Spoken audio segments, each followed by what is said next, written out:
On the morning of March 17, 1983, a man named David Hammond sat in a beige office on the fourth floor of the CIA headquarters in Langley, Virginia, reading a folder that didn't exist.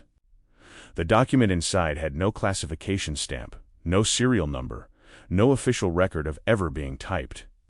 It was 6 pages long, single-spaced, written in Russian, and it contained the exact location of every KGB operative embedded in Western Europe. The information was perfect. Too perfect. And as Hammond turned the final page, his hands stopped moving. At the bottom, handwritten in blue ink, was a single sentence in English. It said, "Your wife knows what you did in Berlin." Hammond had spent 11 years in the Directorate of Operations. He had run agents in Prague, Vienna, and East Berlin. He had turned 3 Soviet diplomats, intercepted communications from Warsaw Pact military channels, and once spent 42 hours hiding in the crawlspace of a safe house while Stasi officers searched the rooms above him. He had never made a mistake. Not one that mattered. Not one that left a trace. But now, sitting alone in that fluorescent-lit room, with the hum of the ventilation system filling the silence, he realized that someone had been watching him the entire time. And they had waited until now to tell him. He closed the folder slowly, his face expressionless, his breathing controlled. He had been trained to show nothing, to feel nothing that could be seen. But inside, beneath the calm, beneath the years of discipline and detachment, something ancient and human began to crack. Because the sentence wasn't a threat, it was a fact. And facts in this line of work were the most dangerous things in the world. The Cold War was not fought with bullets.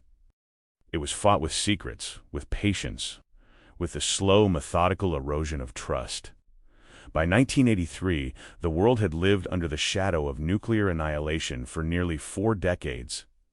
The United States and the Soviet Union had built arsenals capable of ending human civilization 17 times over. But the weapons were never used. Instead, the war was waged in locked rooms, in coded messages, in the careful manipulation of information, and the quiet disappearance of people who knew too much. It was a war fought by men and women who lived double lives, who lied to their families, who buried their guilt under layers of duty and ideology. It was a war where victory was measured not in territory gained, but in secrets kept. And David Hammond had been winning that war for over a decade.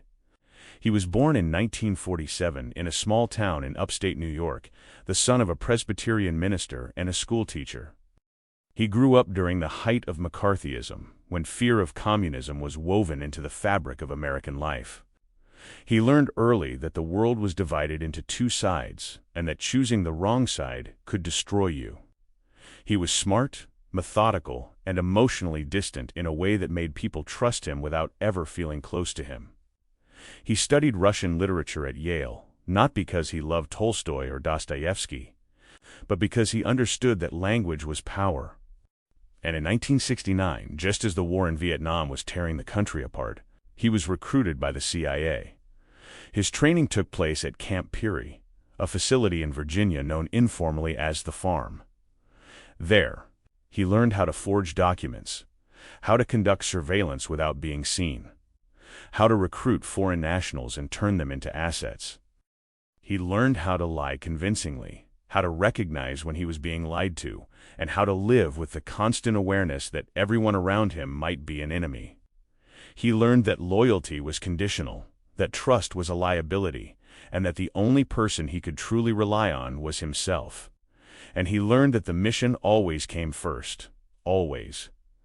By 1975, Hammond was stationed in West Berlin, operating under diplomatic cover as a consular officer at the U.S. Embassy. His real job was to identify and exploit vulnerabilities in the Soviet intelligence apparatus. He ran a network of informants, many of them East German citizens who had become disillusioned with the communist regime. He paid them in cash, in promises, and sometimes in nothing more than the hope that their information might make a difference. He met them in parks, in cafes, in the basements of buildings that had been bombed during the war and never fully rebuilt. He memorized their faces, their habits, their fears, and when they were no longer useful or when they became a risk, He cut them loose. Some of them were arrested. Some of them disappeared. He never asked what happened to them. It wasn't part of the job. Berlin in those years was a city cut in half by concrete and barbed wire, a place where the Cold War was not a metaphor but a physical reality. The wall ran through the center of the city like a scar, dividing families, neighborhoods, and entire lives. On the western side, there was freedom, capitalism, neon lights, and the constant hum of commerce. On the eastern side, there was surveillance, control, gray buildings, and the ever-present knowledge that someone was always watching. Hammond lived on the border between these two worlds. He crossed Checkpoint Charlie dozens of times, carrying nothing but a diplomatic passport and a set of memorized codes. He became fluent in the language of the Cold War, a language that had no words for truth, only for advantage. It was in Berlin that he met his wife. Her name was Claire. She was a translator for the British consulate. A quiet woman with dark hair and careful eyes who had grown up in London during the Blitz. She understood what it meant to live with fear, to carry on as if the world wasn't ending, to smile and make dinner and pretend that everything was normal, even when it wasn't. They met at a diplomatic reception in 1976. They married 6 months later. Hammond never told her what he really did. She never asked. It was an unspoken agreement, the foundation of their marriage. She knew he worked for the government. She knew he traveled often. She knew not to ask questions. And for 7 years that arrangement worked. They lived in a small apartment near the Tiergarten, a park in the western part of the city where families walked on Sundays and lovers met in secret. Their life together was quiet, almost ordinary. She worked during the day, translating documents from German and French into English. He came home late, always with an excuse, always with a story that was just plausible enough to be believed. They ate dinner together. They talked about the weather, about politics in distant, abstract terms, about whether they should buy a new couch. They didn't have children. Hammond had decided early on that children were a vulnerability he couldn't afford. Claire never argued. She had learned over time that there were parts of her husband she would never reach. But beneath the surface of their ordinary life, Hammond was building something extraordinary. By 1982, he had developed a reputation within the CIA as one of the most effective intelligence officers in Europe. He had an almost supernatural ability to predict Soviet movements, to anticipate their strategies, to know what they would do before they did it. His reports were precise, detailed, and almost always correct. His superiors didn't ask how he got his information. They didn't need to. Results were what mattered. And Hammond delivered results. What they didn't know was that Hammond had developed a source, a single source buried deep inside the KGB's first chief directorate, the division responsible for foreign intelligence. The source had no name, no face, no biography that Hammond had ever seen. All communication happened through dead drops, coded messages left in specific locations around Berlin and picked up days later. The source provided intelligence that was so accurate, so detailed, that it changed the entire trajectory of American operations in Europe. He revealed the identities of Soviet sleeper agents, the locations of hidden weapons caches, the internal power struggles within the Kremlin. He gave the CIA a window into the mind of the enemy. And Hammond was the only person who had access to that window. The folder on his desk that morning in March 1983 was the latest delivery. It had been left in a hollowed-out brick behind a metro station in West Berlin, retrieved by a courier, flown to Washington in a diplomatic pouch, and delivered to Hammond's office before dawn. He had opened it expecting another list of names, another set of coordinates, another piece of the puzzle. Instead, he found a message that meant his entire life was about to collapse. He stood up from his desk and walked to the window. Outside, the Virginia sky was gray and heavy with clouds. Cars moved slowly along the highway. People went to work, unaware that men like Hammond existed, unaware that their safety depended on secrets they would never know. He stood there for a long time, his reflection faint in the glass, his mind moving through possibilities, through scenarios, through the cold logic of survival, And then he did what he had been trained to do. He compartmentalized. He buried the fear. He focused on the mission. He picked up the phone and dialed a number from memory. It rang twice before a voice answered. "Operations, this is Hammond. I need a secure line to Berlin. Now." There was a pause. Then the voice said, "Stand by." The line clicked, hummed, and went silent. Hammond waited. His hand was steady. His pulse was slow. But somewhere deep inside, in a place he had trained himself not to access, he knew that everything he had built was already gone. The question now was how much he could salvage, and how much it would cost him. The call connected. A different voice came on the line, younger, more alert. "Go ahead. I need a status check on all active personnel in Sector 4. Full accounting. No exceptions. That's going to take time. You have 2 hours." "Understood." Hammond hung up. He sat back down at his desk and opened the folder again. He read the message one more time, slowly, looking for any detail he might have missed. But there was nothing, just the sentence. Just the fact. "Your wife knows what you did in Berlin." He thought about Claire. About the way she looked at him sometimes, with a kind of patient sadness, as if she were waiting for him to become someone else. He thought about the nights he had come home late, smelling of cigarette smoke and cheap cologne, and the way she never asked where he had been. He thought about the lies he had told her, the small ones and the large ones, the ones that had become so routine he no longer noticed them. And he thought about the possibility that she had known all along, that she had been waiting, that she had been watching him the same way he had been watching everyone else. It was possible. In this line of work, everything was possible. Trust was a weapon. Love was a vulnerability. And the only certainty was that someone, somewhere, was always playing a deeper game. Hammond had once read a report about a KGB operation in the 1960s, in which they had recruited the wife of a British intelligence officer. They had approached her carefully over years, building a relationship based on sympathy and shared frustration. They had convinced her that her husband was a liar, that he was unfaithful, that he didn't respect her. And when the time was right, they had asked her to help them. Not to betray her country, they said, just to confirm a few details. Just to provide context, just to help them understand. And she had agreed. Not because she was a traitor, but because she was lonely. Because she wanted to matter. Because she believed, in some small way, that what she was doing was justified. The operation had been a success. The British officer had been compromised. His network had been rolled up, and his wife had never known the true scale of what she had done. She had been told she was helping to prevent a war.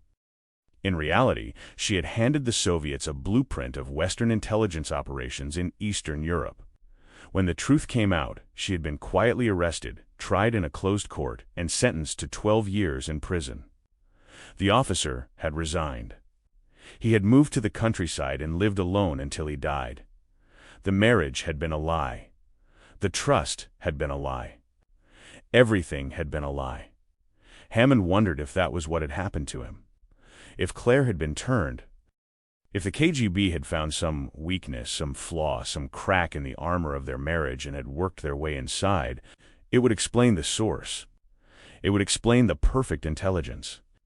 It would explain why, after 11 years of flawless operations, someone had finally decided to send him a message. But it didn't explain why they had waited so long. And it didn't explain why they were telling him now. He picked up the folder and walked down the hallway to a secure room used for classified briefings. Inside there was a table, 6 chairs, and a telephone with a red light on the receiver. He locked the door behind him and sat down. He opened the folder again and began to read through the intelligence, line by line, looking for any sign of deception. But there was none. The information was real. The names were real. The locations were real. It was exactly the kind of material his source had been providing for years, except for the message, except for the warning. He thought about the tradecraft, about how the KGB operated. They were patient. They were methodical. They didn't make mistakes. If they wanted to send him a message, They would have done it carefully, with precision, with a purpose. This wasn't a taunt. It wasn't a game. It was a signal, a move in a larger strategy. And the only way to understand it was to figure out what they wanted him to do next. The obvious response was to assume he had been compromised and to shut down all operations immediately. To pull his agents out of the field, to burn his networks, to disappear into the bureaucracy and wait for the investigation to clear him or destroy him. That was the safe move, the logical move, the move that would protect the agency and minimize the damage. But Hammond didn't survive 11 years by being safe. He survived by being smarter than the people hunting him. And right now, someone was hunting him. Someone who knew about his source, about his operations, about his wife. Someone who had access to information that should have been impossible to obtain. And the only way to find out who that someone was to keep playing the game. He stood up and walked back to his office. He unlocked a drawer in his desk and pulled out a small black notebook. Inside were a series of codes, contact protocols, and contingency plans that existed only in his memory and on those pages. He flipped to a section marked with a red dot and found a phone number. It was a number he had never used. A number that connected to a phone in a basement in Vienna, monitored by an asset he had recruited 3 years earlier. An asset who had access to the internal communications of the Soviet embassy. He dialed the number. It rang 8 times before someone picked up. Yes, condition read. I need a priority extraction. There was a long pause. Then the voice said, when? 72 hours. Understood. The line went dead. Hammond put the notebook back in the drawer and locked it. Then he picked up the folder, walked to the incinerator room at the end of the hallway, and fed the pages into the fire. He watched them burn, the words turning black and curling into ash, the evidence disappearing into smoke. And when there was nothing left, he walked back to his office, sat down at his desk, and began to write a report. The report was a lie. It said that the intelligence had been analyzed and found to be partially credible but requiring further verification. It said that additional resources were needed to confirm the identities of the individuals listed. It said that a follow-up operation was being planned and would be executed within the next 2 weeks. It was the kind of report that would buy him time. Time to figure out what was happening. Time to find out who had sent him the message. Time to decide whether his wife was still his wife or whether she had become something else. He finished the report and sent it up the chain. Then he picked up his coat, walked out of the building, and drove home. The house was quiet when he arrived. Claire was in the kitchen preparing dinner. She looked up when he walked in and smiled. You're home early. Slow day, he said. She turned back to the stove. I made chicken. I hope that's all right. That's fine. He walked into the living room and sat down on the couch. He could hear her moving in the kitchen, the sound of plates being set on the counter, the sound of water running in the sink. It was a normal sound, a safe sound, but nothing felt normal anymore. He thought about asking her, about walking into the kitchen and saying, Did you tell them? Did you give them my name? Did you help them? But he didn't, because if she had, she would lie. And if she hadn't, the question itself would destroy whatever was left between them. So he sat in silence, waiting for dinner, waiting for the next move, waiting for the truth to reveal itself the way it always did in this line of work. Slowly, painfully, and much too late. They ate dinner in silence. Claire asked him about his day, and he told her the same kind of vague, meaningless details he always told her. A meeting with the policy division. Paperwork that needed to be reviewed. A phone call with someone in Brussels. She nodded along, cutting her chicken into small, precise pieces, chewing slowly, her eyes focused on her plate. He watched her carefully, looking for any sign of tension, any flicker of guilt or fear. But there was nothing. She seemed perfectly calm, perfectly ordinary, which meant either she was innocent or she was better at this than he was. After dinner, she cleared the plates and went upstairs to read. Hammond stayed in the living room, a glass of whiskey in his hand, staring at the wall. He had been trained to analyze behavior, to detect patterns, to see through deception. But when it came to his own wife, He realized he knew almost nothing. He didn't know what she thought about when she was alone. He didn't know what she wanted from life. He didn't know if she loved him, or if she had simply accepted him as a fixture in a world that didn't offer many choices. Their marriage had been built on silence, and now that silence felt like a trap. At midnight he went upstairs. Claire was already asleep, her breathing slow and steady. He undressed quietly and lay down beside her, staring at the ceiling. He thought about the message, about the source, about the years he had spent believing he was in control, only to discover that control had always been an illusion. He thought about the people he had betrayed, the informants he had abandoned, the lives he had ruined in the name of national security, and he wondered if this was how it felt for them. The moment when they realized they had been caught. The moment when the walls closed in. The moment when there was nothing left to do but wait. He didn't sleep. At 5 in the morning he got up, dressed, and drove back to Langley. The building was nearly empty at that hour, just a few night shift analysts and security personnel moving through the hallways like ghosts. He went to his office, locked the door, and pulled out a file from a cabinet marked with his own name. Inside was a record of every operation he had run, every agent he had recruited, every piece of intelligence he had produced. He read through it slowly, page by page, looking for the mistake, the moment when he had exposed himself, the decision that had set all of this in motion. And then he found it. Berlin. November 1981. A dead drop near the Brandenburg Gate. He had been meeting with a source, a low-level clerk in the East German Ministry of the Interior. The source had been nervous, talking too fast, sweating despite the cold. Hammond had sensed something was wrong, but he had ignored it. He had needed the information. The source had handed him a roll of film hidden inside a cigarette pack, and Hammond had taken it. He had walked 3 blocks to a safe house, developed the film, and found photographs of internal Stasi communications. Good intelligence. Solid intelligence. The kind of material that would make his superiors happy. But 2 weeks later, the source had been arrested. Hammond had received word through a back channel that the man had been taken to a detention facility in East Berlin and interrogated. He had expected the source to break, to give up his name, to compromise the entire operation. But the source never talked. He died in custody. The official report said it was a heart attack. Hammond knew better.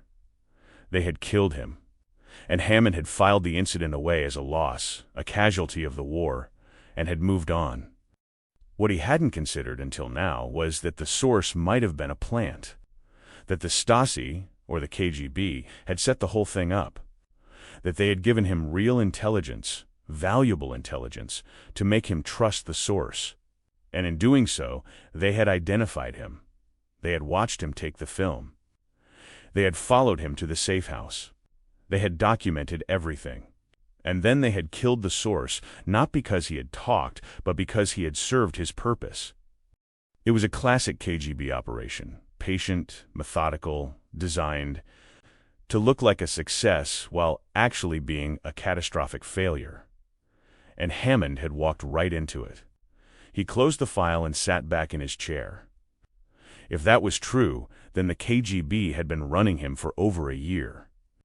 They had fed him intelligence through the dead drops, building his reputation, making him believe he had a source deep inside their organization. And all the while they had been learning how he operated, how he thought, how he made decisions. They had turned him into an asset without him even knowing it. And now they were ready to use him. The question was how. And the answer, he realized, was sitting in his own home. Claire. If the KGB knew about him, they would have looked for leverage. They would have studied his life, his habits, his relationships, and they would have found the one thing he cared about. The one vulnerability he had never been able to eliminate, his wife. Hammond stood up and walked to the window. The sun was rising over the Virginia landscape, painting the sky in shades of orange and gray. He had been awake for over 24 hours, but he didn't feel tired. He felt clear, focused, the way he always felt when the mission became simple. He picked up the phone and dialed a number he had memorized years ago. It rang once. Counterintelligence. This is Hammond. I need a full background workup on a civilian. British national, married to agency personnel. Name? Claire Hammond. There was a pause. Then the voice said, "Are you sure?" "Yes. It'll take 48 hours. I need it in 24. "That's not 24 hours, Hammond said, and hung up. He knew what he was doing. He was opening an official investigation into his own wife. If she was innocent, it would destroy their marriage. If she was guilty, it would destroy his career. But he didn't have a choice. The message had been clear. Someone wanted him to know. Someone wanted him to act. And the only way to survive was to move faster than they expected. He left the office and drove to a diner on the outskirts of Arlington. It was a place he had used before, a quiet spot where no one paid attention to anyone else. He ordered coffee and sat in a booth near the back. 20 minutes later, a man in a gray suit walked in and sat down across from him. The man's name was Porter. He was a case officer in the Soviet division, someone Hammond had worked with on and off for 5 years. He was smart, ruthless, and completely loyal to the agency. He was also the only person Hammond trusted. "You look like hell," Porter said. "I need a favor." "What kind?" Hammond slid a folded piece of paper across the table. Porter opened it and read the single sentence written inside. Then he looked up. "Is this confirmed?" "No, but it's credible." Porter folded the paper and put it in his pocket. "If this gets out, it won't." "You're sure?" "I'm sure." Porter leaned back in the booth and studied Hammond for a long moment. Then he said, "What do you need?" "I need surveillance. Full coverage. Audio, visual, everything. I need to know where she goes, who she talks to, what she does when I'm not there." "You're talking about your wife." "I know. This could end your career." "I know." Porter nodded slowly. "How long do I have?" 48 hours. "That's tight. I don't have more time." Porter stood up and buttoned his coat. "I'll call you when it's done." He walked out of the diner without looking back. Hammond sat alone in the booth, staring at his reflection in the window. He had just crossed a line. He had turned his own wife into a target, and there was no going back. He finished his coffee and drove home. Claire was in the garden, trimming the roses. She looked up when he pulled into the driveway and waved. He waved back. Then he went inside, poured himself another glass of whiskey, and waited. The next 2 days passed like a fever dream. Hammond went to work, attended meetings, wrote reports, and functioned like a normal intelligence officer. But inside, he was waiting. Waiting for the phone to ring. Waiting for the surveillance report. Waiting for the truth. On the second night, Porter called. "We have something." "What?" "Not over the phone. Meet me at the usual place." 1 hour. Hammond drove to a parking garage in downtown Washington. Porter was waiting on the 3rd level, leaning against a black sedan. He handed Hammond a manila envelope. "You're not going to like this." Hammond opened the envelope. Inside were photographs, dozens of them, all of Claire. Walking through the city, sitting in cafes, talking to people Hammond didn't recognize. And then on the last page, a photograph of her walking into a building on M Street. The building housed the Soviet Cultural Center. Hammond felt something cold settle in his chest. How long has she been going there? 3 months. Maybe longer. We only had 48 hours, so we couldn't go deep. But she's been there at least 6 times that we know of. What does she do inside? We don't know. The building is covered. We can't get close without blowing the operation. Hammond stared at the photograph. Claire's face was calm, expressionless. She looked like someone running an errand. Like someone who had done this 100 times before. "Is there more?" Porter hesitated. Then he handed Hammond a second envelope. Inside was a transcript. A conversation recorded 2 days earlier. Claire's voice. And another voice.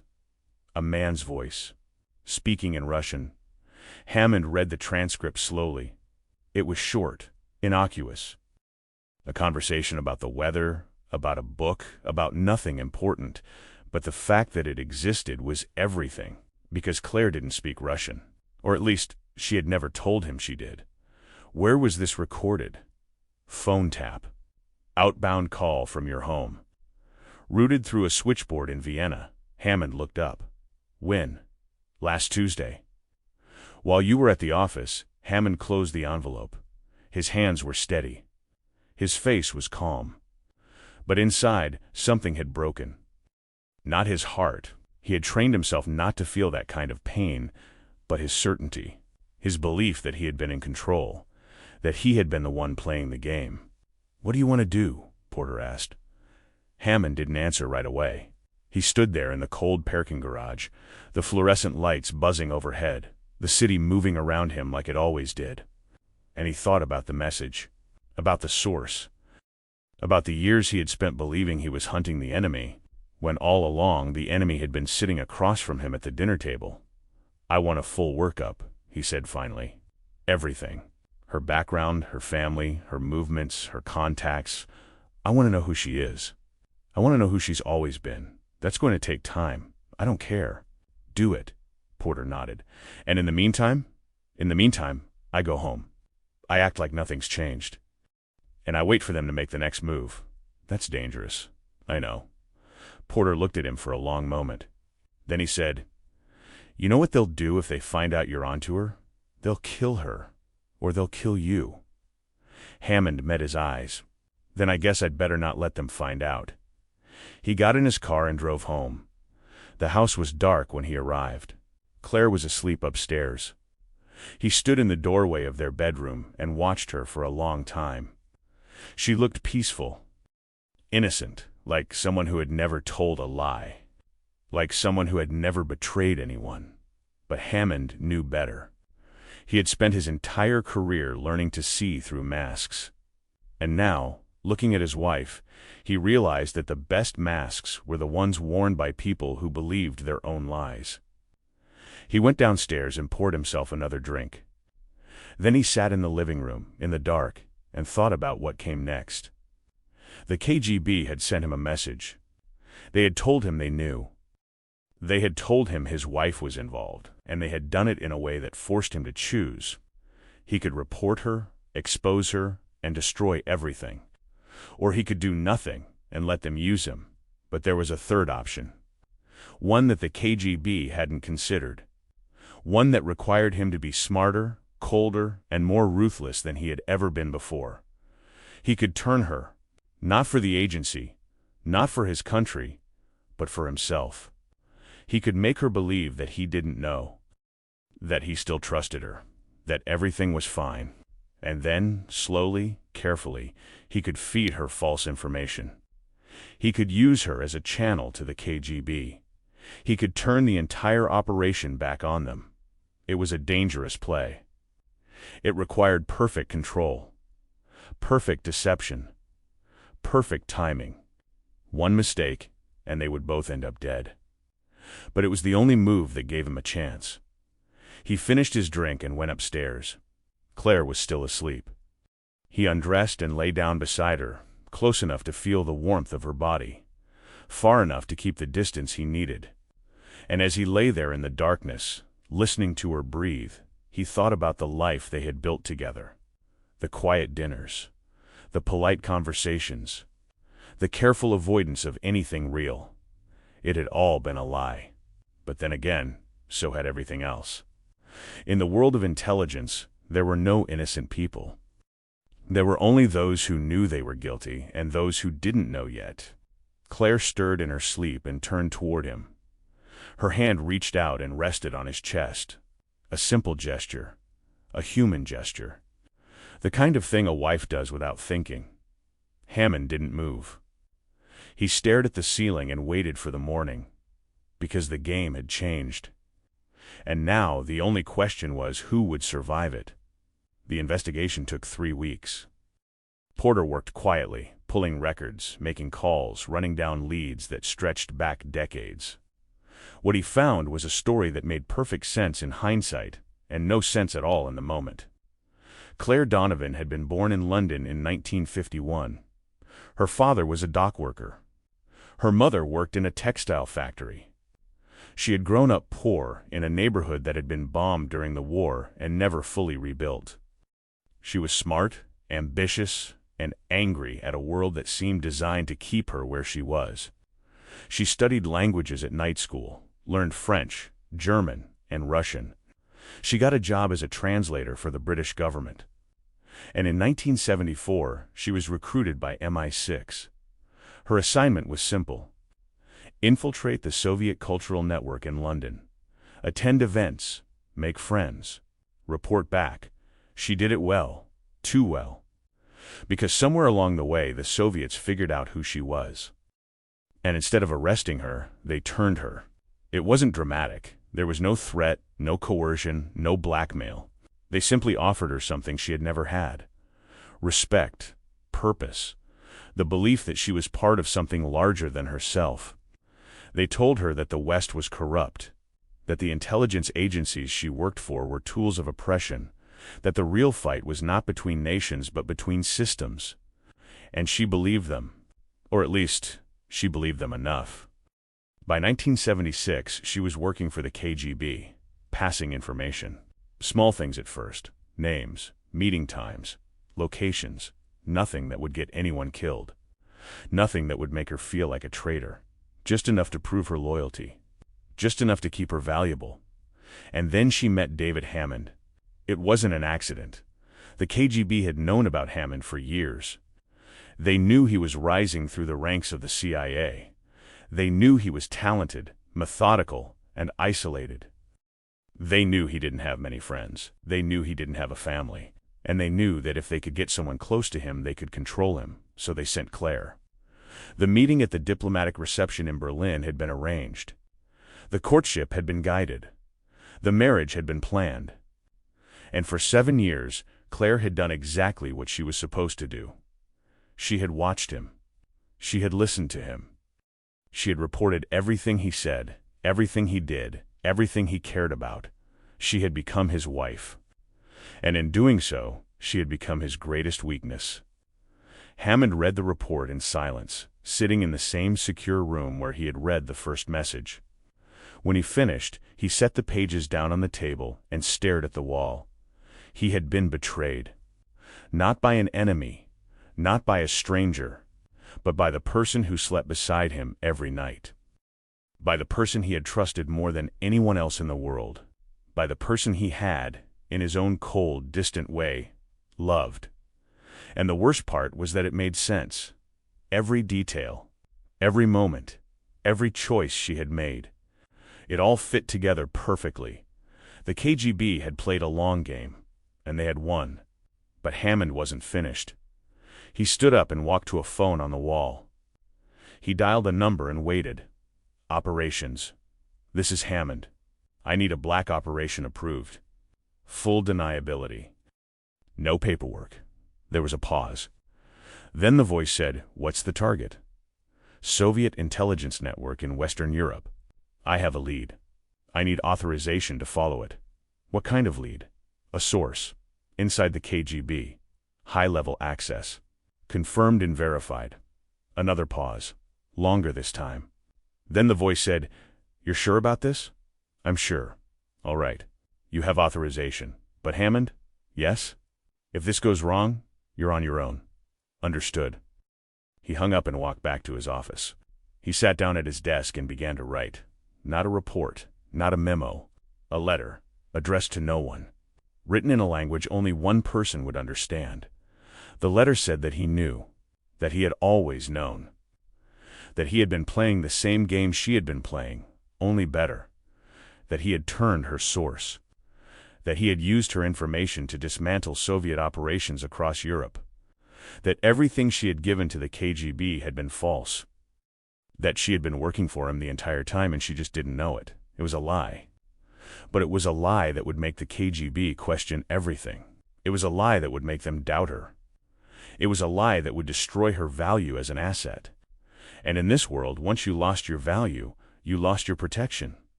He sealed the letter in an envelope and walked to the incinerator. But he didn't burn it. Not yet. Because there was one more move to make. He went home that night and found Claire in the kitchen, the same way he had found her 100 times before. She smiled when he walked in. "You're late, I know." "I'm sorry," she turned back to the stove. I made soup. That sounds good. He sat down at the table and watched her move through the kitchen. She looked tired, older. The years had worn on her the same way they had worn on him. But there was something else in her face now. Something he hadn't seen before. Or maybe he had seen it, and he just hadn't wanted to believe it. Guilt. She brought the soup to the table and sat down across from him. They ate in silence. And then, halfway through the meal, she stopped and looked at him. David. Yes? Do you ever think about what comes next? He looked up. What do you mean? After all of this, after the work, after the secrets, do you ever think about what kind of life we'll have? He set down his spoon. I don't know. She nodded slowly. I think about it sometimes. I think about what it would be like to just stop to live somewhere quiet, to not have to pretend anymore. He met her eyes. And in that moment he saw it, the exhaustion, the fear, the weight of carrying a lie for so long that it had become indistinguishable from the truth. Why are you telling me this? He asked. She looked away. I don't know. I wanted you to know. He reached across the table and took her hand. It was the first time he had touched her with real intention in years. Her skin was cold. We'll figure it out, he said, when the time comes. She smiled. But it was a sad smile. The smile of someone who knew that the time would never come. They finished dinner in silence. And that night, as they lay in bed, Hammond made his decision. He would not turn her in. He would not expose her. He would not destroy her. He would do something worse. He would let her go. Because in the end, the cruelest thing you could do to someone in this line of work was not to kill them. It was to let them live, to let them carry the weight of what they had done, to let them wake up every morning knowing that they had betrayed the people they loved, and that no ideology, no cause, no belief could ever make that right. The KGB had sent him a message. They had told him they knew. They had told him his wife was theirs. But they had made one mistake. They had assumed he still cared. And David Hammond, after 11 years in the coldest war the world had ever known, had learned that the only way to survive was to stop caring about anything at all. 3 months later, Claire disappeared. She left no note, no explanation, no trace. One morning, Hammond woke up, and she was gone. Her clothes were still in the closet. Her books were still on the shelf, but she was not there. The agency investigated. They found nothing, no evidence of foul play. No sign of defection, no indication that she had been taken. She had simply vanished. Hammond filed a missing person report. He cooperated with the investigation. He answered every question. And when they asked him if he had any idea where she might have gone, he said no, because he didn't. And maybe that was the point. Years later, after the wall fell, after the Soviet Union collapsed, after the Cold War ended and the world moved on, Hammond retired. He moved to a small town in Montana, far from Washington, far from Berlin, far from the life he had lived. He never remarried. He never spoke about his work. He lived alone in a house by a river, and every morning he woke up and made coffee and sat on the porch and watched the sun rise over the mountains. And sometimes, late at night, when the house was quiet and the world was still, he would think about Claire, about where she had gone, about whether she was still alive, about whether she had ever really loved him, or if that too had been part of the lie. He would never know. Because in the world of secrets, some questions don't have answers. They only have silences. And David Hammond had learned to live with silence a long time ago. If stories like this make you reflect on how fragile trust really was during those years, consider subscribing. There are many more Cold War stories that should never be forgotten.